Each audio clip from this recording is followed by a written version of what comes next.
শাসন করেছেন ধুলার তক্তায় বসে, ধরে কোন সুবহানাল্লাহ। মানুষ কি তাই বিশ্বাস করে? দুবাই আলারা পেট ভরে ভরে খায় আর খাবার নষ্ট করে, বিরাট বিরাট উট দুম্বা জবাই করে নিয়ে বিশাল আকারের টেবিল সাজায়া দুই পাশ দিয়ে বসে বসে খায় আর পচায় পচায় নষ্ট করে। আর আমার ফিলিস্তিনের যুবক ভাইরা ছোট ছোট কচি কাঁচা গুলো ঘাস পাতা খায় ইফতার করে, বলে ঠিক কি মুসলমান আমরা? কত বড় নির্দয় নিষ্ঠুর আর পাষাণ হলে তোদের জাত ভাই!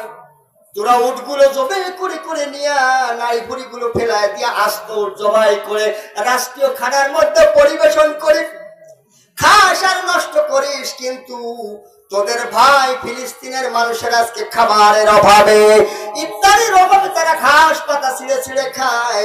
ছোট্ট ছোট্ট মাসুম বাচ্চা গুলো ক্ষুধার জ্বালায় ছটফট করে আর কান্নাকাটি করে। আর তোরা মজা করে করে তোদের রাষ্ট্রীয় অনুষ্ঠানগুলো পালন করিস আর খাবার নষ্ট করিস। যে পরিমাণ খাবার তোরা নষ্ট করলি, ওই খাবারগুলো যদি নষ্ট না করে ওই খাবারগুলো প্যাকেট করে ফিলিস্তিনে পাঠাতি, সোনার সোনার কচি কাঁচাগুলো অভুক্ত হয়ে থাকতো না। কি বলেন ঠিক কিনা? ওমরের শাসন ওদেরও পার্থক্য আছে না নাই?